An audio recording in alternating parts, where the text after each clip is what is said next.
Hello everyone, let's continue our next video and इसके पहले मैंने जो आपको बताया था वो था कि मध्यकालीन इतिहास पर आधारित आपका पहला टॉपिक जो संबंधित था मोहम्मद बिन कासिम से।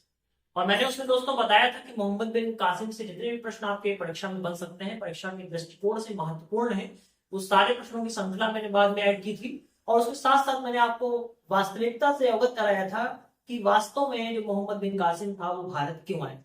मैंने एक कहानी के माध्यम से बहुत ही इंटरेस्टिंग वे में आपको बताने की कोशिश की है। यदि आपने उसको नहीं देखा है तो डिस्क्रिप्शन बॉक्स में लिंक दिया हुआ है, एक बार जरूर देखिएगा और जजियागढ़ से भी संबंधित वहां पर वीडियो आपको मिल जाएगा। आज हम लोग बात करने वाले हैं अपने नेक्स्ट टॉपिक के बारे में, जो है हमारा दोस्तों अगला क्रम।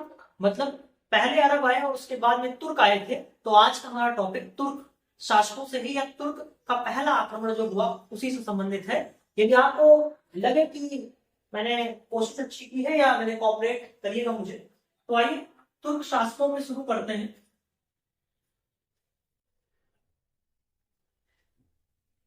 दोस्तों यहाँ पर मैं आपको बताना चाहूंगा कि तुर्क आक्रमण की शुरुआत कब हुई, कौन सा सब पहले आया और चीजें कहां से शुरू होती हैं और कहां तक जाती हैं। इसमें भी मैं बहुत ही इंटरेस्टिंग वे में आपको बताने की कोशिश करूंगा एक कहानी के माध्यम से ही।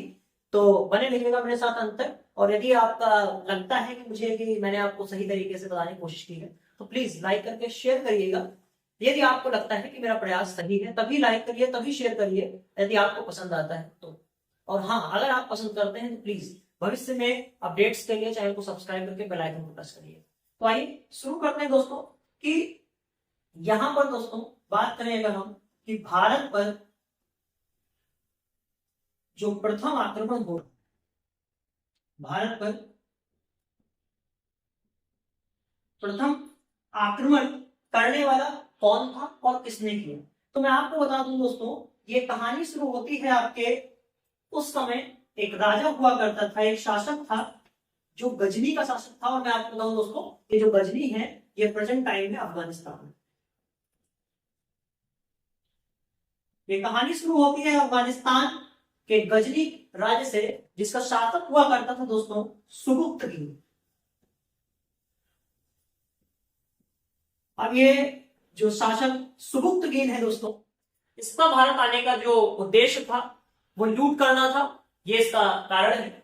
अब ये सुबुक्तगीन दोस्तों आता है भारत को, और कब आ रहा है दोस्तों, ये आपका आएगा 986 ईस्वी में ये भारत पहुंचता है और इसका युद्ध होता है दोस्तों राजा जयपाल से। दोस्तों राजा जयपाल से इसकी जब लड़ाई होती है, राजा जयपाल उस समय कहां के शासक थे दोस्तों, ये नोट करिएगा, पंजाब में शासन करते थे। और पंजाब में दोस्तों शासन करने के टाइम भी ये आता है वहां से और इसकी लड़ाई होती है राजा जयपाल से। और मैं आपको दोस्तों बता दूं कि यही राजा जयपाल उस समय एक बहुत ही समृद्ध है, माना जाता था उस समय के टाइम में ये राजा समृद्ध शासकों में आता था। और इसने दोस्तों इस सुबुक्तगीन की हत्या कर देता है। दोस्तों ये सुबुक्तगीन की जब हत्या हो जाती है, मैं आपको बताऊंगा सुबुक्तगीन का टॉपिक इंपॉर्टेंस रखता है आपके लिए, क्योंकि अभी यहां पर आप नेक्स्ट जो टॉपिक मैं आपको बताने वाला हूं वो मोहम्मद गजनवी का है। आइए बात करते हैं यहां पर महमूद गजनवी। अभी मोहम्मद, ये जो आप देख पा रहे हैं महमूद गजनवी दोस्तों, ये सुबुक्तगीन का कौन है, तो ये दोस्तों ये है सुबुक्तगीन का बेटा। सुबुक्तगीन का बेटा है मोहम्मद गजनवी, जिसकी हत्या कर देता है राजा जयपाल। अब ये महमूद गजनवी अपने दिमाग में इस बात को बिठा लेता है कि मुझे इस राजा जयपाल से बदला लेना है। दोस्तों इसका आप स्क्रीनशॉट ले लीजिए, उसके बाद मैं आगे कंटिन्यू करूंगा, एक बार आप इसका स्क्रीनशॉट ले लीजिए।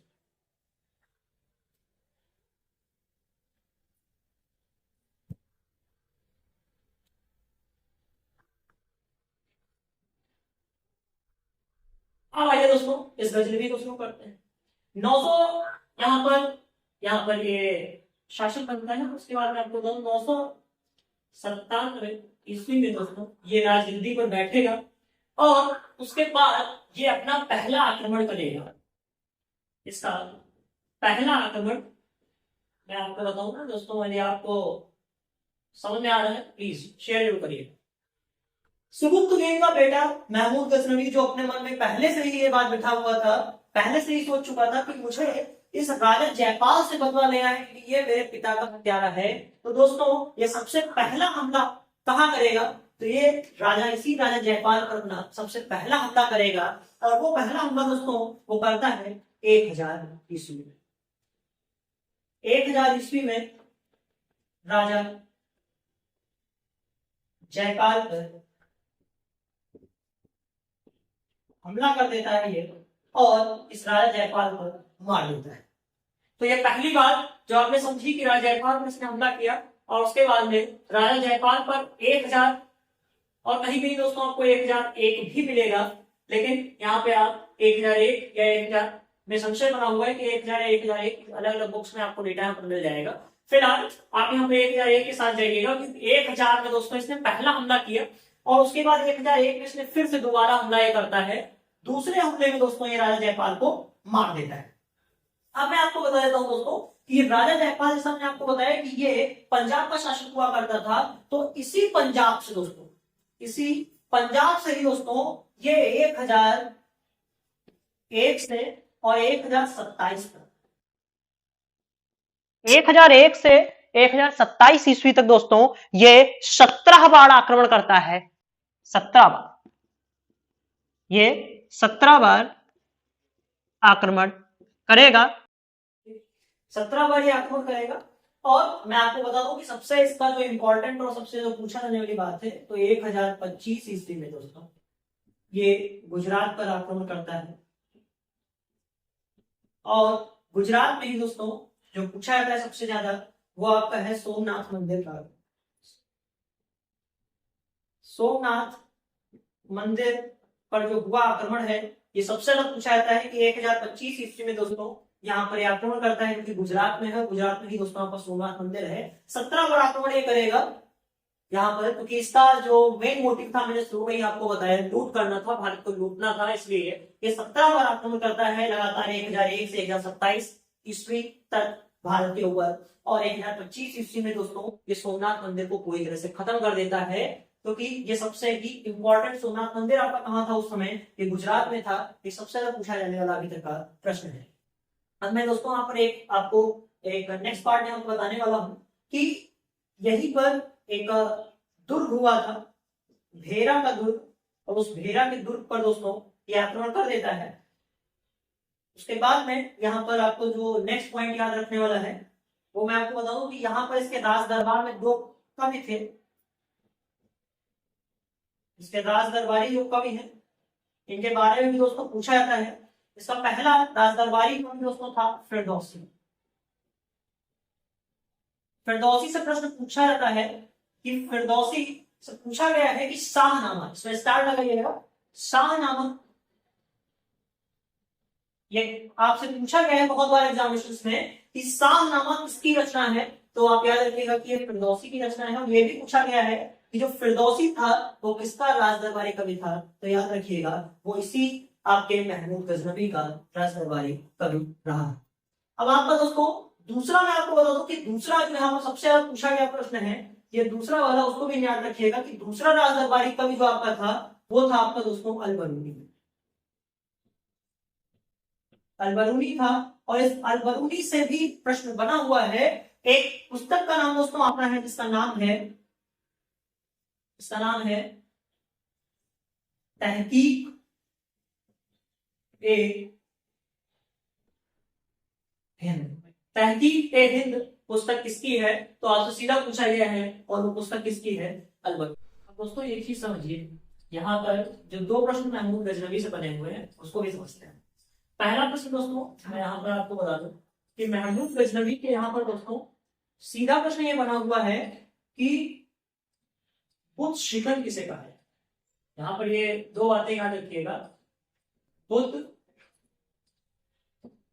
शिकन किसे कहा जाता है, ये प्रश्न भी बहुत बार बना हुआ है। तो बुद्ध शिकन याद रखिए, महमूद गजनवी को बुद्ध शिकन कहा जाता है।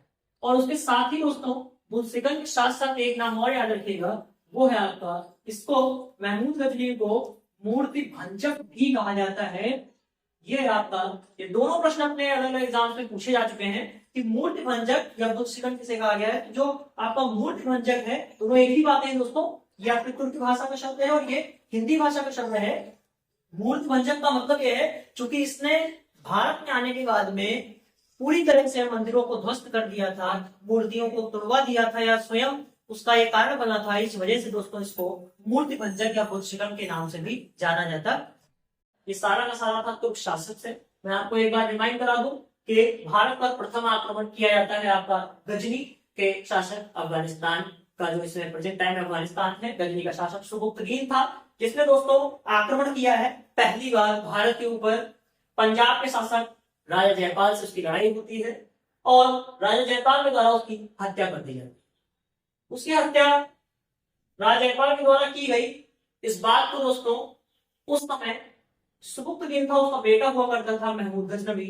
ये बात उसको याद रहती है और वो इस बात को अपने मन में बिठा लेता है कि वो इस बात का बदला अवश्य लेगा राजा जयपाल से। और इसीलिए वो वापस आता है और 997 ईस्वी में दोस्तों वो अपनी राजगद्दी पर बैठता है और पहला आक्रमण दोस्तों करता है 1000 ईस्वी में राजा जयपाल के ऊपर। कि मैंने आपको पहले ही बताया कि राजा जयपाल के द्वारा उसके पिता की हत्या की गई, इसीलिए सबसे पहला आक्रमण वो भारत पर आने के बाद करता है वो 1000 ईस्वी में राजा जयपाल के ऊपर। उसके बाद दूसरा हमला 1001 ईस्वी में करता है जो दोस्तों राजा जयपाल के ऊपर ही होता है। और क्योंकि उसका पहला लक्ष्य यही था कि वो राजा जयपाल को मारना चाहता था और अपने पिता की हत्या का बदला लेना चाहता था, इसलिए 1001 पर पुनः आक्रमण करते हुए राजा जयपाल को वो खत्म कर देता है। ये तो बात दोस्तों हो गई महमूद गजनवी की और आपके तुर्क शासक जो आपका पहला सुबुक्तगीन हुआ करता था। बात करें दोस्तों यहाँ पर मैं आपको बता दूं 1025 और 1001 से 1027 तक 17 बार आक्रमण करता है। मेन उसका आक्रमण यहाँ पर जो सोमनाथ मंदिर था, सोमनाथ मंदिर पर दोस्तों आक्रमण कर रहा है। 1025 में गुजरात में था भेरादूर, वहां पर उसने आक्रमण किया। अब यहाँ पर जो सबसे ज्यादा प्रश्न बने हैं वो दो टॉपिक से बने हुए हैं। पहला कि इसका जो फिरदौसी नाम का एक राजदरबारी कवि था उसकी जो फेमस एक पुस्तक है जिसका नाम है शाहनामा, उसके ऊपर प्रश्न बना है कि शाहनामा किसकी पुस्तक थी, फिरदौसी की। और दूसरा दोस्तों तहकीक ए हिंद नामक पुस्तक किसकी है, तो वो अपने दिमाग में बिठा लीजिए कि वो अलबरूनी की है। तो दोस्तों ये जितने भी महत्वपूर्ण बिंदु थे वो मैंने आपको शॉर्ट में बताने की कोशिश की और उम्मीद करता हूं कि अब यहाँ से जितने ही प्रश्न बनेंगे वो इसी टॉपिक से बनेंगे। यदि आपको लगता है कि आप तक बात पहुंची है, सही है, तो प्लीज एक बार कॉपरेट करने के लिए अपना कमेंट जरूर दें और लाइक करके शेयर भी करें ताकि भविष्य में आपको इस तरीके के और टॉपिक्स में देने की कोशिश करूं। और यदि आप चाहते हैं कि ऐसे टॉपिक्स आपको मिलते हैं तो प्लीज वीडियो को एक बार शेयर करिए, लाइक करते हुए चैनल को सब्सक्राइब जरूर करिएगा और बेल आइकन को प्रेस करना बिल्कुल मत भूलिएगा। धन्यवाद, आप सभी का दिन शुभ।